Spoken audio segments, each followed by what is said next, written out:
Hello दोस्तों, नमस्कार सभी को। जैसा कि पता है अपने को कि आज 20 मार्च का भी पटवारी का पेपर हो चुका है और आशा है कि सभी लोगों का जिनका आज का पेपर था सबका बढ़िया गया होगा। और आने वाले टाइम पे जिनके पेपर हैं उनके लिए कुछ एक स्पेशल इंग्लिश का वीडियो लेके अपन आए हैं, क्योंकि समस्याएं बड़ी वो आ रही थी कि इंग्लिश का पेपर थोड़ा सा टफ होता जा रहा है, या ऐसे कई मैसेज आए कि इंग्लिश का कुछ एनालिसिस मिल जाए ताकि लोगों को इंग्लिश में जो समस्याएं आ रही हैं वो थोड़ी सी कम हो आगे आने वाले पेपरों में। और ऐसे इसलिए अपन कुछ 15 से 20 मार्च का टोटल 6 दिन का जो पेपर आया है इंग्लिश का, उनमें से किस में कितने कितने क्वेश्चन किस शिफ्ट में ऐसा आए उस टाइप का एनालिसिस, और उनमें कितना टफनेस लेवल रहा, उस तरह का एक एनालिसिस लेके आए हैं। तो चलिए उसको देखते हैं। तो जैसे 15 मार्च का पेपर था अब ना, तो उसमें यही 23 से 25 क्वेश्चन आए थे करीब। ठीक है, 23 से 25 क्वेश्चन आए और उसमें ये सारा कुछ रहा। एडम सारा कुछ के सभी ये इसी इन जो है आर्टिकल लिखे हुए हैं सारे कुछ इन्हीं में से सारा कुछ आ रहा है पेपर। ठीक है, तो आपको और ज़्यादा नहीं भटकना है, कुछ चीज़ें ये फोकस्ड हैं पीईबी के पेपर में, उन्हीं पे फोकस करना है, क्योंकि 2 से 3 क्वेश्चन इन सब में आ रहे हैं। सिनोनिम्स दो तो पूछ लेता है, एंटोनिम्स दो पूछ लेता है, एडम फ्रेजेस 2 से 3 पूछ लेता है, एक्टिव पॉजिटिव आ रहे हैं 2 से 3, है ना। नरेशन हो गए, ऐसे करके वो कम से कम 25 एवरेज 25 क्वेश्चन मानिए आप। आज से 6 दिन हो गए हैं पेपर होते हुए, आप 25 मानिए कि मतलब 25 क्वेश्चन आपको बनने ही बनने हैं। हालांकि आज के पेपर में जैसे 20 तारीख का पेपर जो था उसमें सुनने में ये आया है कि मैथ का वेटेज थोड़ा सा बढ़ाया है उनने, मैथ 30 प्लस कर गया है, 28-30 क्वेश्चन प्लस कर गया है। ऐसे मैथ और रीजनिंग मिला के कम से कम 50 से 60 के बीच में क्वेश्चन पहुंच रहे हैं। ठीक है, तो जिनका मैथ और रीजनिंग में स्कोर अच्छा हो गया है तो वो 130 पार कर गए।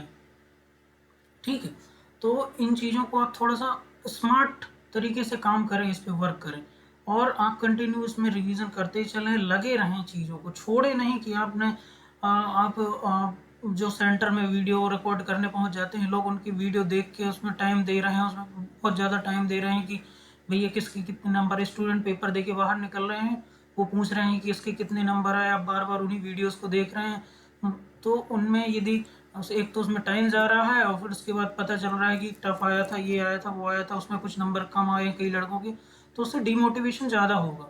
इसलिए उन चीज़ों को इतना ही यूज़ करें ताकि आप डिमोटिवेट ना हो, कंटिन्यूटी आपकी बनी रहे।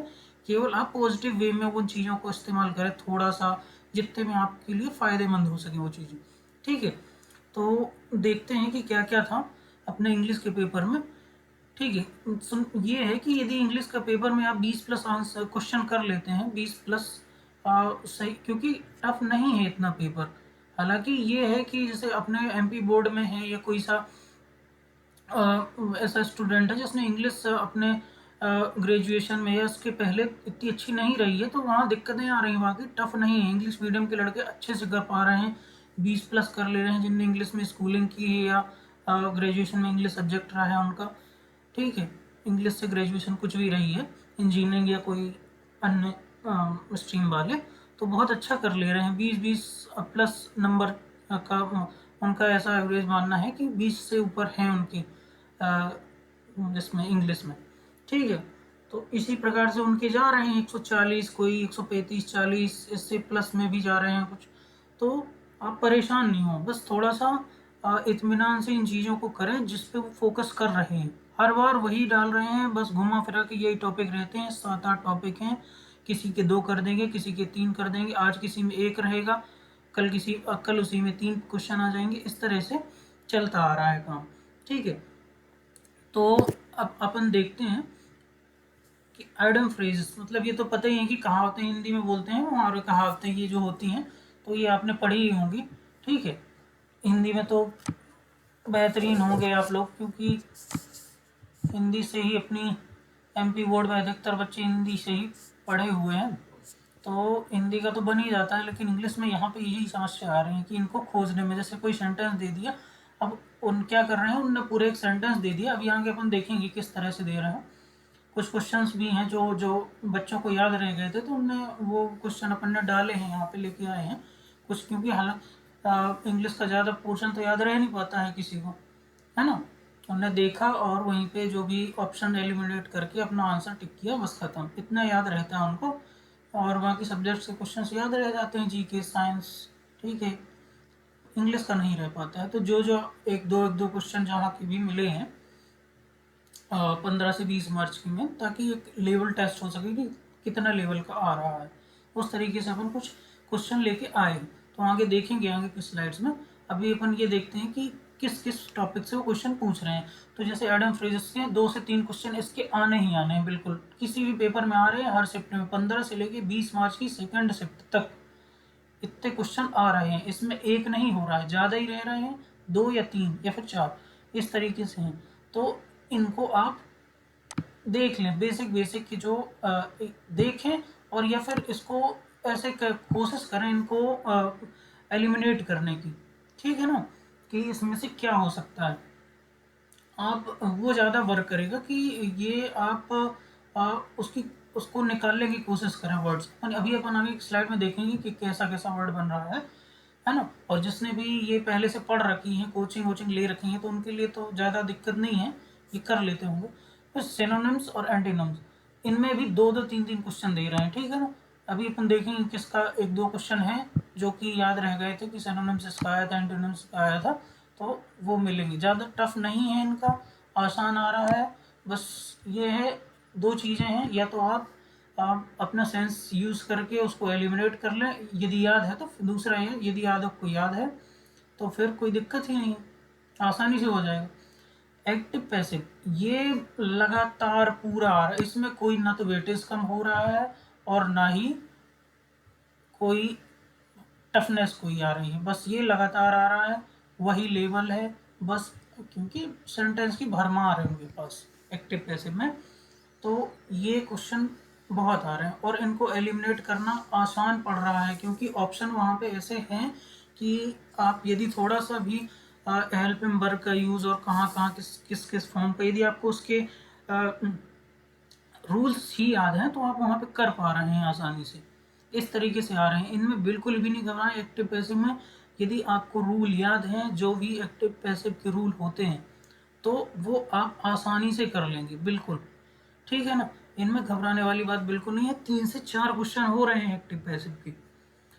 इसके बाद आते हैं नरेशन। नरेशन सभी को पता होंगे जिनने पढ़ रखे हैं, जिनको नहीं पता है तो आगे की स्लाइड में अपन देख लेंगे कि ये हैं क्या, ठीक है।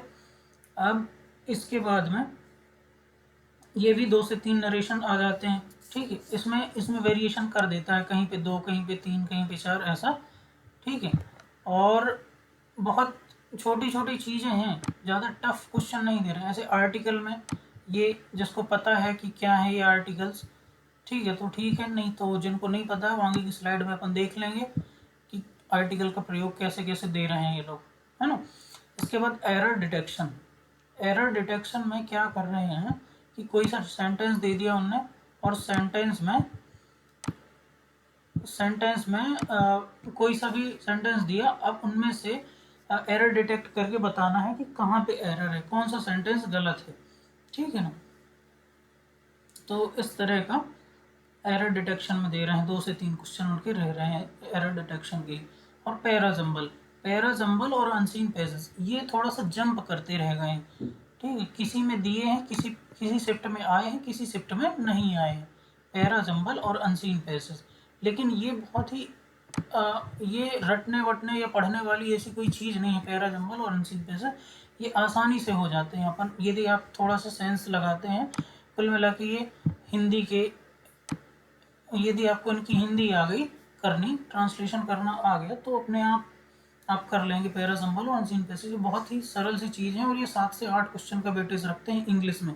यदि आप इन्हीं दोनों को कर लेते हैं, जिसके लिए आपको कुछ भी नहीं पढ़ना है किताब से, ठीक है, कुछ भी नहीं पढ़ना है, कोई रूल्स नहीं, बस अब बेसिक इंग्लिश आपको आती हो, हल्की फुल्की पढ़ना और उनका मीनिंग करना, इतना आता है, तो आप ये दोनों चीज़ें बना देंगे आराम से।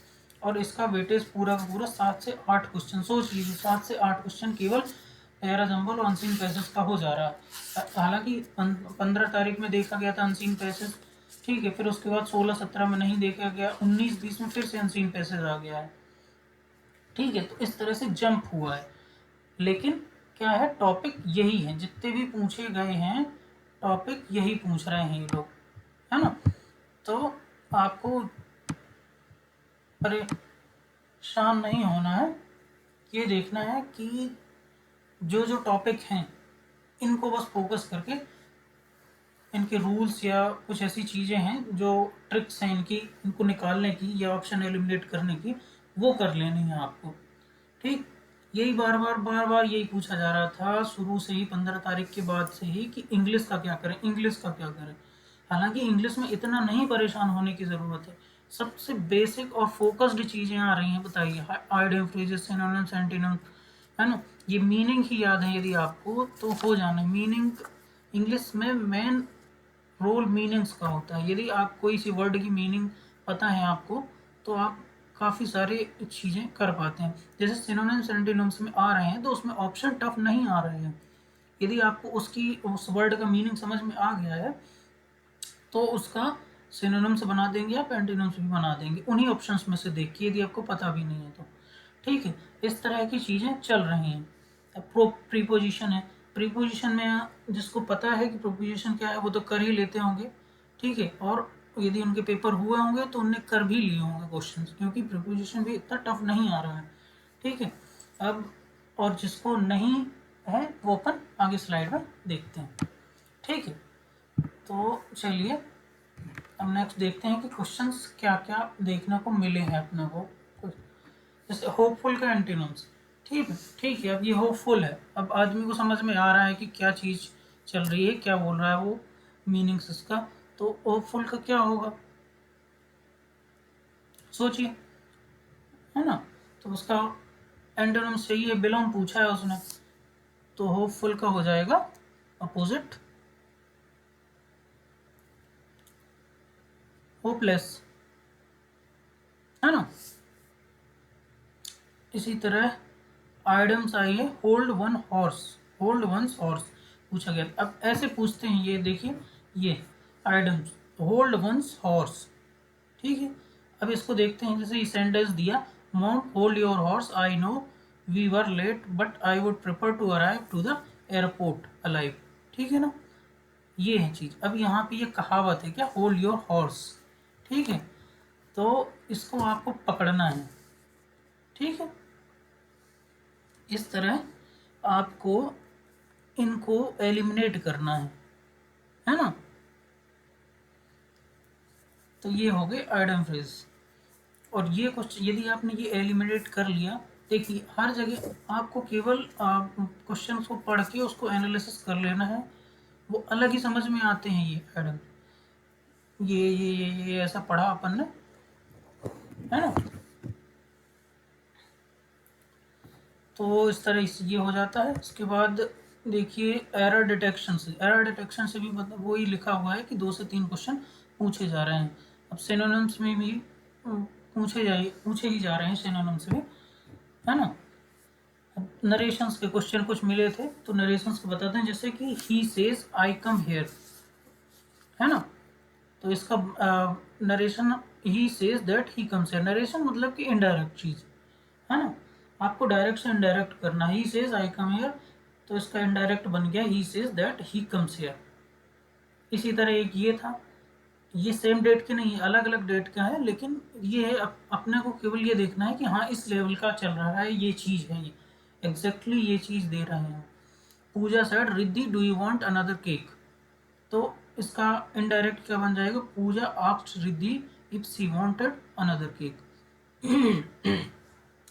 ज़्यादा टफ नहीं है, बस आपको वहाँ ऑप्शंस अच्छे से चेक करने हैं। ऑप्शंस पढ़ेंगे आप और उनका मीनिंगफुल सेंटेंस जो भी होगा वो आपको समझ में आ जाएगा, है ना।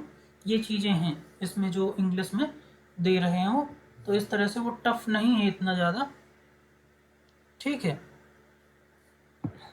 अब इसके बाद देखते हैं नरेशंस के बाद।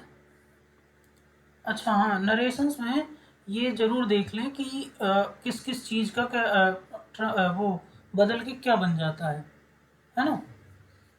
ये देख ही लें कि जैसे कि चेंज होने पे यहाँ पे दैट लग जाता है, ऐसे में ये सब चीज़ें देख लें। आई का ही बन गया, है ना। तो अब रिद्धि है, जो रिद्धि बदल गई, है ना, डायरेक्ट से इनडायरेक्ट हो गया। इस तरीके से देख लें आप इनके कौन कौन से वर्ड्स क्या क्या किस किस में बदल जाते हैं। अब आते हैं आर्टिकल पे। यदि आपने आर्टिकल नहीं देखे हैं तो ये हैं कुछ एग्जांपल्स, हालांकि ये वहाँ के नहीं है, ठीक है। तो जैसे ए एंड द, इनके प्रयोग दे रहे हैं, बेसिक प्रयोग आ रहे हैं, है ना, आराम से हो जा रहे हैं यदि आप थोड़ा सा उनको यूज़ कर रहे हैं। ऐसा दे रहा है कि a an the, A B C D, 4 options में इनमें से कौन सा यूज़ होगा, और उसने एक का जैसे आई नीड फ़ोन, अब यहाँ पे एक ही जगह खाली स्थान दिया हुआ है, ठीक। अब आपको इनमें से कोई सा यूज़ करना, ये होगा आर्टिकल। इनके 2 से 3 क्वेश्चन बन रहे हैं, ठीक है। तो यदि आप इनको सही से यूज़ कर पाते हैं तो ये दो से 3 नंबर तो इसी के हो जाते हैं, ठीक है, और टफ नहीं आ रहे हैं, ये मानिए आप। इसी तरह I saw a movie last night, ठीक है, I saw a movie last night. Use the first time we introduce an object. इसी तरह द का प्रयोग देखें, can you give me the book on the table, है ना। ऐसे ये the movie is based on a real life incident, ये हो गया आर्टिकल का प्रयोग। इसके कुछ एग्जांपल आप पढ़ लें और प्रैक्टिस कर लें। यदि आपके कुछ दिन बाद पेपर हैं तो ये बहुत काम आने वाला है, क्योंकि पेपर यहीं से आ रहे हैं, इन्हीं सेंटेंस, इन्हीं टॉपिक से आ रहे हैं। तो यदि इसके 150 आर्टिकल आपने प्रैक्टिस कर लिए और इनकी जो बेसिक रूल्स हैं वो पढ़ लिए तो बहुत काम की चीज़ है, और ये 2-3 क्वेश्चन आपके तैयार हो जाने, ठीक है। नेक्स्ट चलते हैं अपन पैराजम्बल। पैराजम्बल है कुल मिला के सेंटेंस को अरेंज करना, ठीक है ना। हिंदी में भी कई बार आपने देखे होंगे, हिंदी में आते हैं कुछ क्वेश्चंस, तो उन PQRS में एक क्वेश्चन, एक सेंटेंस दे दिए, अलग अलग सेंटेंस PQRS में दे दिए, ठीक है। अब उनको अरेंज करना होता था कि कौन सा पहले घटित हुआ है, बाद में कौन सा घटित हुआ है, इस तरह से पूरे चारों सेंटेंस अरेंज करने हुए थे। जैसे राम गया घर में, उसने पिता से पूछा कि कहाँ जाना है, फिर दोनों बाइक पे या कार से अपने गांव गए, ठीक है। इस तरह से अलग अलग उसको PQRS में डाल करके वो दे देते हैं, अपने को अरेंज करना होता है। इसी तरह ये था पैराजम्बल में, ठीक है। तो इसको देखते हैं। Ram is a good person, ठीक है। I have a friend, he and I R friends for a very long time, his name is Ram, ठीक है। अब इसको यदि अरेंज करते हैं अपन तो राम तो यहाँ से चालू होता है, देखिए आई हैव अ फ्रेंड, ठीक है, ये हो गया फर्स्ट, है ना, ये हो गया फर्स्ट, और हिज नेम इज राम, ये हो गया सेकेंड, ठीक है। इसके बाद Ram is a good person, ठीक है, ये हो गया third. He and I R friend for a very long time, ये हो गया फोर्थ। इस तरह से अपन सभी को अरेंज कर देंगे। तो इस तरह से अपना अरेंजमेंट क्या बना, QSPR, ये है कुल मिला के क्वेश्चन। अब इसमें आपको कुछ भी नहीं पढ़ना है किताब से, ठीक है ना, बुक से कुछ भी पढ़ने की ज़रूरत नहीं है। ये आप आराम से इनको सॉल्व कर सकते हैं। यदि पैराजम्बल आए, जैसा हमने बोल रखा है कि पैराजम्बल और अनसीन पैसेज यदि आते हैं तो आपको 7 से 8 नंबर आराम, 7 से 8 क्वेश्चन आराम से आपके हल हो जाना है, यदि आप उनको ठीक से पढ़ के करते हैं तो, ठीक है। तो पैराजम्बल इस तरह का आ रहा है ना, बिल्कुल कोई टफ नहीं है, छोटे छोटे सेंटेंस बन के आ रहे हैं। ऐसा नहीं है कि पूरी 2 लाइन का एक सेंटेंस, फिर ये मीनिंग नहीं समझ में आ रही, कि टफ मीनिंग यूज़ कर दें, नहीं, बिल्कुल सिंपल है, पर्सन, फ्रेंड्स, है ना। देखिए हिज नेम इज़ राम, बिल्कुल सिंपल सिंपल मीनिंग यूज़ की जा रही हैं। तो इस तरह से आप इसको भी कंप्लीट कर लेंगे। ठीक है, पैरा सिंबल आपको समझ में आ गया होगा पैरा सिंबल क्या है ना, जिनको नहीं पता था। इसके बाद नेक्स्ट चलते हैं एक्टिव पैसिव वॉइस। अब एक्टिव पैसिव वॉइस में ये हैं इनके रूल्स। ठीक है, कई जगह ये देखा है कि लोग बाग ऐसे ही चले जा रहे हैं, तो जिनको नहीं पता है या जिनको अभी रूल्स नहीं देखे हैं जिनने, वो यहाँ से देख लें और लिख लें, और इनको केवल रूल्स बस याद कर लें और दो चार कुछ कुछ सेंटेंस प्रैक्टिस कर लें तो भी काम हो जाएगा, क्योंकि वहाँ पे ऑप्शन एलिमिनेट हो जा रहे हैं। ठीक है, इसलिए ये तो कर ही लें, क्योंकि एक्टिव पैसिव लगातार दे रहा है, वो 15 से लेके अभी तक 20 तारीख की सेकंड शिफ्ट तक उन्हें एक्टिव पैसिव बराबर चल रहे हैं, 3 से 4 क्वेश्चन आ ही रहे हैं, कम नहीं हो रहे हैं। तो एक्टिव पैसिव पे आपको काम करना ही पड़ेगा यदि इस पे नंबर बढ़ाने हैं, क्योंकि अपन कितने भी वीक हो इंग्लिश, लेकिन 15 प्लस तो लेके चलना ही है आपको, कि 15 से ऊपर तो आएंगे ही, है ना। यदि इंग्लिश आपकी बहुत ज़्यादा वीक है तो इतने तो लेके चलना ही है, कि अनसीन पैसेज हो गया, पैरा सिंबल हो गया, एक्टिव पैसिव के 2-4 हो गए, 1-2 सिनोनिम एंटोनिम्स हो गए, आइडम फ्रेजेस 1-2 एलिमिनेट कर लेंगे। ऐसे करके आपको 15 प्लस तो जाना ही जाना है, 15, 16, 17, 18 इस तरह से। और यदि आपके इंग्लिश में कमांड है तो आपसे 20 प्लस एक्सपेक्ट किए जाते हैं, क्योंकि आप यदि यहाँ इंग्लिश में कमांड है तो हो सकता है कोई दूसरा सब्जेक्ट आपका वीक हो, या ना भी हो तो भी अच्छा है, लेकिन यदि दूसरा वीक हो तो यहाँ पे आपकी कवर अप हो जाएगा। ऐसे आपको बैलेंस करना है सभी सब्जेक्ट्स को। यदि आपकी इंग्लिश वीक है तो आप मैथ रीजनिंग में कमांड अच्छी होनी चाहिए। पेपर निकलना है तो आपको एवरेज एबव एवरेज मार्क्स आने ही चाहिए। ठीक है ना, तो बैलेंस बहुत ज़रूरी है आपको सब्जेक्ट में, और इसी तरह सब्जेक्ट के अंदर किसी टॉपिक में यदि आपको मीनिंग्स नहीं याद होती हैं, सिनोनिम्स एंटोनिम्स नहीं है, तो यहाँ पे काम कर लें एक्टिव पैसिव में, पैरा सिंबल में, है ना, और अनसीन पैसेज में यहाँ पे काम कर लें, ताकि आपके 7, 8, 10 क्वेश्चन बिल्कुल पक्के हो जाएं, और फिर 2-4 5 क्वेश्चन आपका तुक्के में सही हो ही जाएंगे। ठीक है, इस तरह से आप कर लें।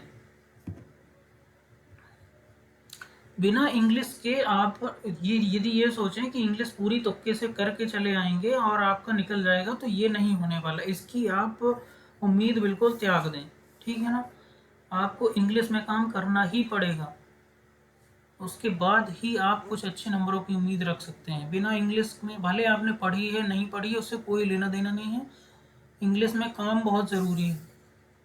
ठीक है, अब आप ये कर सकते हैं कि आप थोड़ा सा, यदि आपकी ज़्यादा टाइम नहीं दिए इंग्लिश को पहले, तो आप थोड़ा सा स्मार्ट वर्क करके कुछ कुछ टॉपिक को फोकस करके आप अपना नंबर इंक्रीज कर सकते हैं। बस इतना काम कर लें तो भी काम हो जाएगा।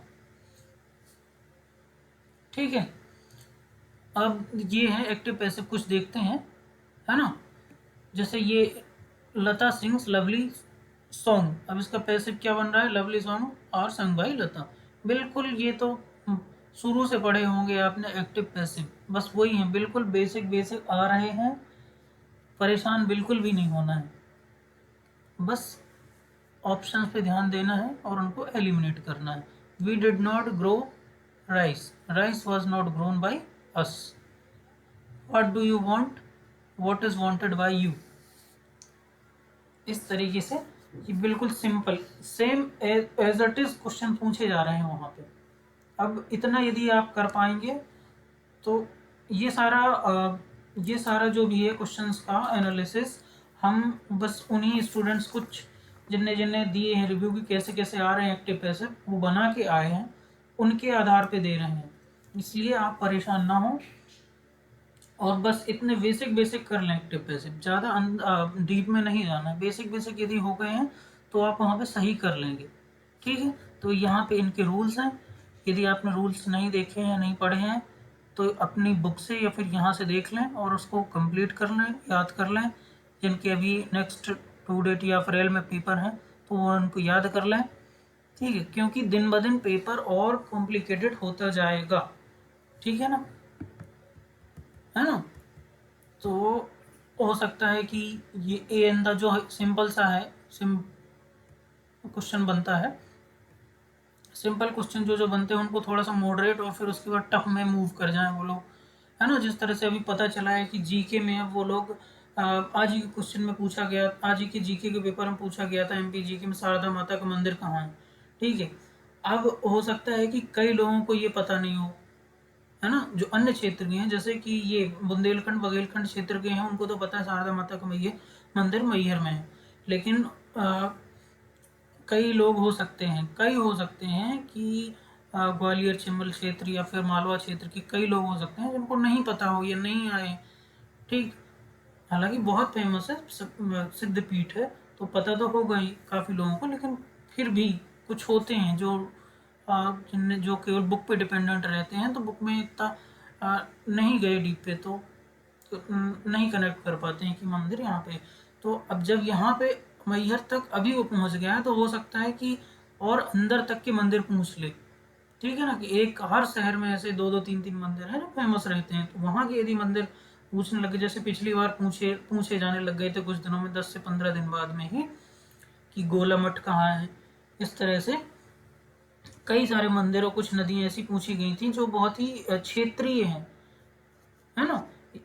तो जब जीके में वो इस तरह से हो रहा है, तो इंग्लिश का भी आप थोड़ा सा लेवल समझ सकते हैं कि हो सकता है अभी तो कुछ नहीं हुआ है, वो सामान्य ही चल रहा है। यदि कोई बोले टफ आने लग गया है, नहीं, बिल्कुल नहीं, वैसे ही चल रहा है, बिल्कुल इजी टू मॉडरेट। कुछ क्वेश्चन बहुत ही इजी आ रहे हैं, कुछ थोड़ा सा मॉडरेट टाइप के रहते हैं, जैसा कि हर पेपर डिज़ाइन किया जाता है उसी तरह का चल रहा है ना। तो आपको ये कर लेना है, ठीक है। अब चलते हैं प्रीपोजिशन जिनने नहीं देखे थे तो ये देख लें। एक ये क्वेश्चंस थे, उनमें से उन्हीं के हैं ये। The cat is on the table. अब ये अपने को, जैसे उनने ये क्वेश्चन दे दिया और यहाँ पे यूज़ 4 ऑप्शन में से एक को यूज़ करना है, तो ये हो गया ऑन, इसको भरना था यहाँ पे, ठीक है। तो यहाँ पे क्या आ जाएगा, ऑन।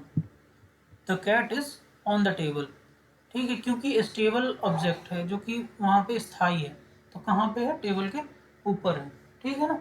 ऐसे ये है, the fan is over my bed.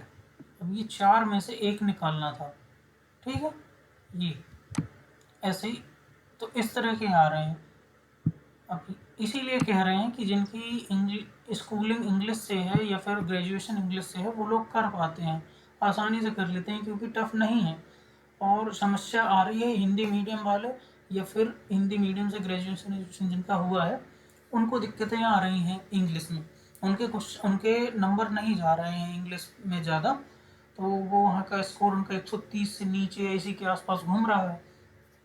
और यदि इंग्लिश में थोड़ा सा अच्छे, उनके 10 से 12-15 ऐसे नंबर हो पा रहे हैं, और जिनका इंग्लिश से है बैकग्राउंड तो वो 20 प्लस कर ले रहे हैं, तो वही 5-10 नंबर का फ़र्क बहुत हो जा रहा। उसके बाद में नॉर्मलाइजेशन भी होना है, ये सारी चीज़ें हैं। तो हालांकि आप बिल्कुल इस चीज़ से निश्चिंत रहें, नॉर्मलाइजेशन और क्या कैसा है ये सब अभी चीज़ें छोड़ दें, इन सब चीज़ों से अभी परेशान नहीं होना है। आपको केवल फोकस रिवीजन और पेपर के ओरिएंटेशन पे फोकस रखना है, किस तरह से पेपर दे रहे हैं और किन किन टॉपिक पे। बस इंग्लिश में ये जो अपने टॉपिक शेयर किए, बस ये टॉपिक आपको बिल्कुल कर लेने हैं। आप 20 से नीचे कुछ नंबर आपके नहीं आएंगे, ये गारंटी है। इतने चीज़ें कर लें बस, है ना, क्योंकि वो कितना भी फ्लक्चुएट करेगा पीवी अभी से लेके लास्ट तक, इतने में 20 नंबर तो बन ही जाएंगे, क्योंकि वो यहीं से यहीं, ये ऊपर से नीचे तक, यहाँ देखिए ये पूरी लिस्ट में ही उसने अपने किसी के 3 किसी के 4 क्वेश्चन उठा उठा के 20 से 25 क्वेश्चन आराम से बना रहा है वो, ठीक है। तो इनको आप कर ही लें। आइडम फ्रेजेस हो गए, synonyms, antonyms, active passive, narrations, article, error detection, parajumble, unseen passage, preposition. देखिए ये 8-10 टॉपिक हो रहे हैं, बहुत ही छोटे छोटे टॉपिक हैं,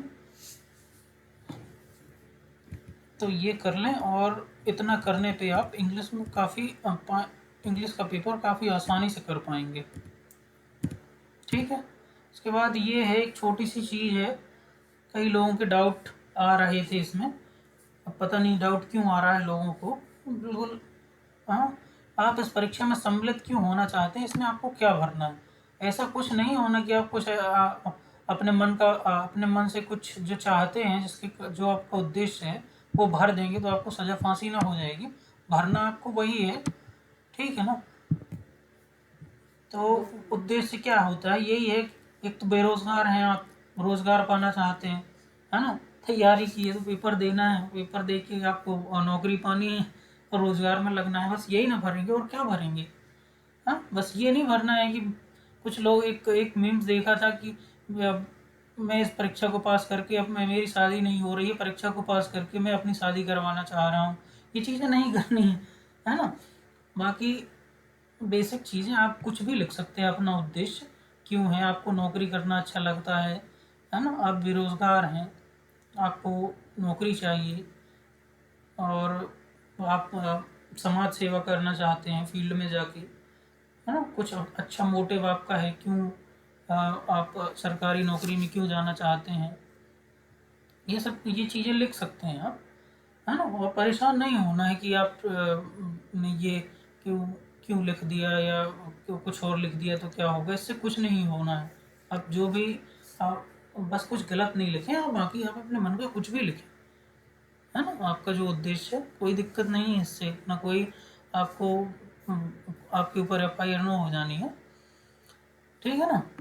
तो इसमें परेशान नहीं होना है बिल्कुल भी। 50 शब्द हैं, आराम से आप लिखें। उसमें ये लिखा है, इसलिए कई लोग डाउट में आ गए कि अपने उसमें लिखा है कि हस्तलिपि वीक्षक की उपस्थिति में लिखें, मतलब पेपर सेंटर पर उनकी उपस्थिति में ही ये लिखना है। तो कई लोग सोचने लग गए कि कहीं ये कोई दिक्कत वाली बात तो नहीं है, ऐसा कुछ भी नहीं है। आप अपनी इच्छा अनुसार जो भी चाहें वो लिख लें। तो ये इंग्लिश का रहा जो भी एनालिसिस है पूरा 15 से 20 मार्च तक, उसका जो फ्लक्चुएशन है 22 से 28 क्वेश्चन तक, ये मान के चलिए 22 23 कुछ में 22 23 क्वेश्चन, कुछ में 25, कुछ में 26 27 17 18 तारीख को थोड़ा सा बढ़ा था, 17 से 26 से 27 28 तक क्वेश्चन तक गया है। तो एवरेज आप मान के चलें कि 25 क्वेश्चन हैं, उस इंग्लिश के 25 क्वेश्चन हैं, उसमें कोई डाउट नहीं, ठीक है ना। और हाल ये जो हमने बताया है कि अभी 20 वाले में मैथ बढ़ाया उनने वेटेज, तो इंग्लिश का नहीं कम किया है, दूसरी चीज़ों का दूसरे क्वेश्चंस कम कर दिए हैं। हालांकि साइंस के कुछ क्वेश्चंस कम 22-23 क्वेश्चन है, यहाँ से ही आप दूसरे कंप्यूटर के कर दिए हैं, तो वहाँ से कट किया है। इंग्लिश में कटिंग नहीं हुई, इंग्लिश का वही चल रहा है 22 23 24 25 26, इसमें रहना है रेंज। आप इंग्लिश को थोड़ा सा ध्यान दे के कर लें, ये नहीं है कि आपको इंग्लिश छोड़ देनी है। कई लोग इस मानसिकता से आ जाते हैं कि हो गया इंग्लिश में वीक है तो क्या हुआ दूसरे सब्जेक्ट में अपना, नहीं ऐसा नहीं होना है। इंग्लिश को आपको करना ही पड़ना है, बच के नहीं जा सकते। कितनी भी वीक होगी फिर भी आपको 15 नंबर या 15+ नंबर तो चाहिए ही चाहिए, ठीक है, यदि आपको लिस्ट में आना है। तो ये रहा अपना एनालिसिस 15 से 20 मार्च तक का। तो ये कुल मिला के इसका कंक्लूजन ये निकलता है कि टफ क्वेश्चन नहीं हो रहा है अभी, न पेपर इंग्लिश का हो रहा है टफ। आप इतने टॉपिक में ही, इतने टॉपिक के अंदर ही पूरा पेपर घूम रहा है ना। टफ बिल्कुल नहीं है। इनमें से जो जो कंप्लीट कर सकते हैं आप, ये जो अपनी प्रायोरिटी सेट कर लीजिए कि मुझे ये चीज़ पहले कर लेनी है, ये बाद में करनी है, इस तरह से आप इनको कर लें, ठीक है। सारे नहीं हो पा रहे हैं, सारी चीज़ें नहीं हो पा रही हैं तो सारी करने की ज़रूरत नहीं, जो जो आपसे हो जा रहा है वो टॉपिक कर लें और इसको कंप्लीट करें, घबराएं नहीं। कई लोग ये इसी डर से चल पेपर हॉल में पहुंच रहे हैं कि मेरी इंग्लिश कमज़ोर है, मेरी इंग्लिश कमज़ोर है। तो कम से कम उस डर को ओवरकम करने के लिए 2-3 टॉपिक तो रट ही लें आप, ताकि वो डर ख़त्म हो जाए, क्योंकि वो डर आपके दूसरे पेपर भी बिगाड़ देता है। और समस्या ये है कि वो मिक्स्ड पेपर आ रहा है और बीच बीच में इंग्लिश के क्वेश्चन फंस जाएंगे, तो वो एक क्वेश्चन खराब होना, 2 क्वेश्चन खराब होना, फिर वो डामाडोल दिमाग की स्थिति हो जाती है, दिमाग हौच पौच होने लग जाता है। इसी कारण पेपर को मिक्स किया जाता है, ताकि आपका समय प्रबंधन बिगाड़ा जा सके व्यापम के द्वारा। बस ये है कुल मिला के उनका उद्देश्य कि आपको चेक करेंगे कि आपका टाइम मैनेजमेंट कैसा है ना। तो आपने अपनी इतनी प्रैक्टिस नहीं हो पा रही होती है, प्रैक्टिस की भी है अपन ने, तो वही टेस्ट सीरीजों में वही की है कि सब्जेक्ट वाइज अलग अलग टेस्ट दिए हैं। अब ये मिक्स्ड क्वेश्चन दे रहे हैं तो टाइम मैनेजमेंट बड़ा इशू है, इसलिए कुछ क्वेश्चन तो इंग्लिश के, कुछ टॉपिक तो इंग्लिश के करके जाएं ही, ताकि आप परेशान ना हो, कम से कम क्वेश्चन देख के परेशान ना हो कि ये क्या दे दिया है, या फिर समझ में नहीं आ रहा है चीज़ें क्या है। ये हल्के फुल्के पैरा जंपल क्वेश्चन, अनसीन पैसेज, ये सारी चीज़ें तो कर ही लें। ठीक है, चलिए, और कोई डाउट होगा आपको तो उसके वीडियो लेके आएंगे अपन। मिलते हैं आपसे अगले वीडियो में। धन्यवाद।